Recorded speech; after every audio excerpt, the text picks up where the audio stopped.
All right, so how's it going? Good. First show of the tour. Yep. Excited? Yeah, I mean, I think. Now, I don't like the first shows of the tour commonly. yeah. Just a lot of, you rehearse and then you can go do a show and then all of a sudden, you have no idea what. Yeah. You kind of lose your perspective, I think, for a while. And then you play in front of people and see how they respond, and then it can be a bit different at that point. Right. We mold the show based on people. So. Now, when you guys rehearse, now do you go through all the basically? I mean, it's pretty much the theatrical type kind of show. I mean, every show you guys have done. Now, do you just stand there with the mic? I mean, does Ogre just stand there with the mic and you guys do your thing, or do you actually go and he kind of? It's conceived.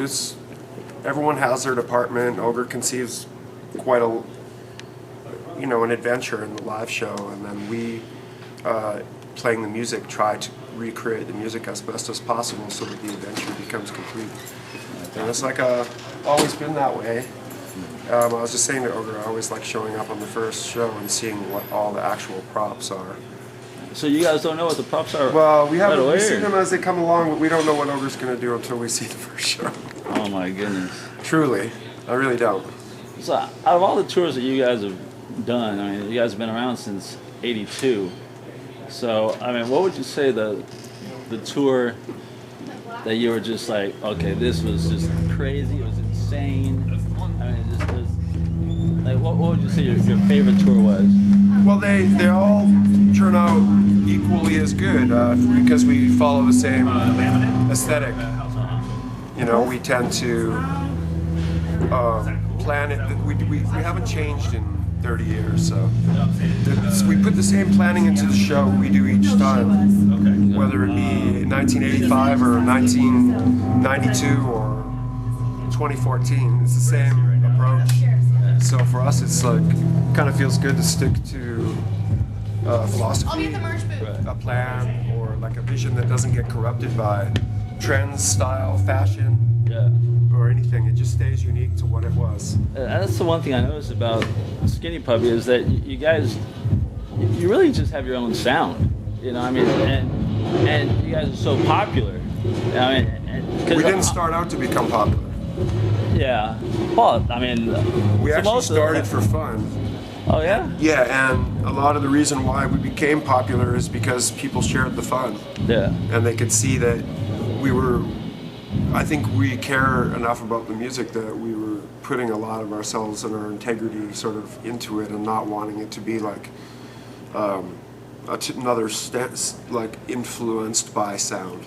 Right. Because since the time we've started until now, we've seen the coming of house music, acid music, hip-hop, techno, drum and bass, you name it. You name the genre. We've seen the whole thing come. But I think that because we started with a way that was pure and it had a sort of aesthetic to it that was a combination of dark cinema and sort of minimalistic electronics that were kind of overproduced in a radical way with effects. That made Skinny Puppy. Yeah, it's basically mostly word of mouth when it comes to Skinny Puppy, and then of course your shows, they add a whole lot more with their music and everything. Right. So let's talk about Weapon. That's your latest CD. Mm-hmm. Tell me about the whole process. I mean, lyrically, music, because I noticed the music, in a way, it kind of reminds me of Bites and Remission, like that era, like the beginning. And so, what made you guys decide to kind of step back? Because I mean, even you have a remake of Solvent. Yeah, well, the reason was I think we spent too long on handover and basically sort of fell into a situation where it was not. It was, it wasn't that we spent a long time making the album. It's just we approached it differently, and it took too long in the end. And we started to say that wasn't very fun. I like handover the way it turned out, but the way Skinny Puppy always was in the past was to be very on the spot and very, very,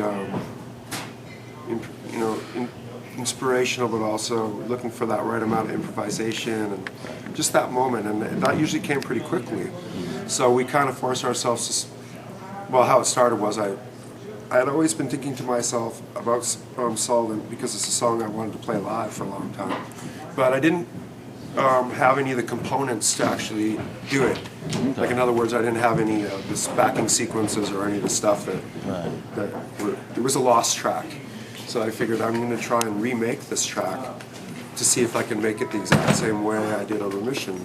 And I followed the same steps, and it pretty much turned out very similar. Yeah, it sounds great. It's in a different key. But from that, I started to realize that that was kind of the flavor of what the album probably could be, as well as if it didn't sound right like that, then it wasn't right. If it sounded like it was too complicated, or if it sounded like it needed another week's worth of work, further work, it just wasn't right. And then I think that natural thing from Skinny Puppy is that, because, as you're saying, it's like Bites. Well, it kind of was reminiscent to us and how it was being made and what the sound was. So to follow that was seemingly a wiser direction than to try and follow new uncharted territory. So was Sullivan the first track that you guys worked on for the new album, or? Probably not, but we hadn't really zeroed in on the concept of what would make the album at that point. And then we heard a rumor that our music was being used in Guantanamo Bay, Cuba, by the U.S. government against prisoners being held captive, and we thought we would invoice the U.S. government for musical services. Huh. And that was the first concept for the weapon. Okay. Was our music being used as a weapon. Oh. And then we thought about the concept of the band and the whole way we were approaching it. And I think that being truly ourselves is probably the most honest way to approach our music. So it was a mixture of one inspiration and one story that made the record roll so quick, I think. And then we also fired all of our managers and our whole crew and everything. And Ogre and I went back into being the people that made the record instead of anybody helping us out, and it actually turned out easier than any of our last few albums. So from 82, 2014, your guys' relationship, it's like it's never changed. Oh no, it's changed. Well, we've always gone through ups and downs throughout our years. We didn't speak for years at one point, and then we've gone through times where we have toured and not spoken for the whole tour. But we're at a good place now, and that's what makes it better. That's good. I mean, I always like it when we're at our good place. I think we do our best work, and it's more fun. And this tour is going to be more fun than the last few tours, let me tell you. Well, that's good to know. That gets me very excited. Oh boy, so many questions. I mean, your guys' catalog is amazing. I mean, just from just the 80s to now, and I mean, especially like when I first saw you guys in concert was during the Last Rites tour, and just the stage setup, everything. It was amazing. Yeah, and music has changed a lot since then. Because now, I would go to sleep to Last Rites, and I had some crazy dreams. Because I mean, there's some tracks in there that really just took in a whole different place. That was a dark album. Yeah, and then after that came The Process. Right? Even now, darker album. yeah, and so now since you guys got back together to do the one show in Germany, right, back in 2000. That's what brought the band back together. So that was the official. You guys were talking about it. Hey, let's do it again. No, we weren't talking about it. Oh, so we hadn't spoken in years, and some German guys that are responsible for the Doomsday production. right. One guy, his name's Mike Scholler, and his wish in life was to see Skinny Puppy, and it didn't matter what it was, he was going to make it happen. So his thought.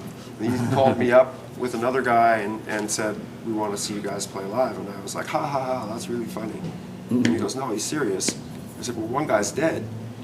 He said, they know that, but you've made two albums or 3 albums before that, before Dwayne joined the band. Yeah, well, we want you to reform and do that. Huh. And we're willing to pay you a reasonably large sum of money to do that and facilitate it. Make sure you guys get rehearsals, all the equipment you need. We'll fly you over here. We'll get everything that we needed. So I put down the phone and I said, "That's really funny." And a few weeks later, I ran into Ogre, which was kind of odd because I hadn't seen him in a number of years. Right. And it was at the Bauhaus reunion show. Oh. Their first one. And so there we were at a reunion show, and I was talking with them, and I said, "It's really funny that these guys offered us this show in Germany under any circumstances." And he said, "Well, maybe we should think about doing it." And I started thinking, "Wow, that's weird. Maybe we could do it." And then that started it. The ball started rolling, and then so you can thank those guys. Okay. We had so much fun making that show and doing that show that's what made us want to make an album. That's what made us want to do another tour, and that's why we're still here. That's awesome. So, wow, that's really cool. And then from then, you were a guest drummer for Ogre during his Well tour. And then how did that one come to be? Did it just, hey, you want to do this? And I'll just see how it goes between the two of you. And well, yeah, we got along really well during the Reformation period, and because I was playing drums, well, that's the funny thing in Skinny Puppy. Like, we all play a lot of instruments, but the main thing is that I play a lot of keyboards, and so did Dwayne, and we would share the duties of both. But live, I could play better drums and he could play better keyboards, so I chose to play the drums and he played the keyboards. So everyone thinks was just the drummer at Skinny Puppy, because I was behind a massive drum kit and I was always playing in the Last Rides tour, True Dark Park. So after that, when Ogre needed a drummer for the 2001 Ogre tour, I just said, "Well, hey, I just finished drumming for years at Skinny Puppy, I'll drum for you." And that's why I just ended up on drums there.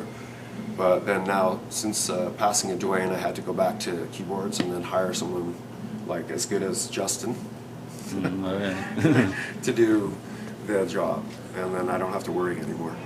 that's nice. And now, there was a Insolvency.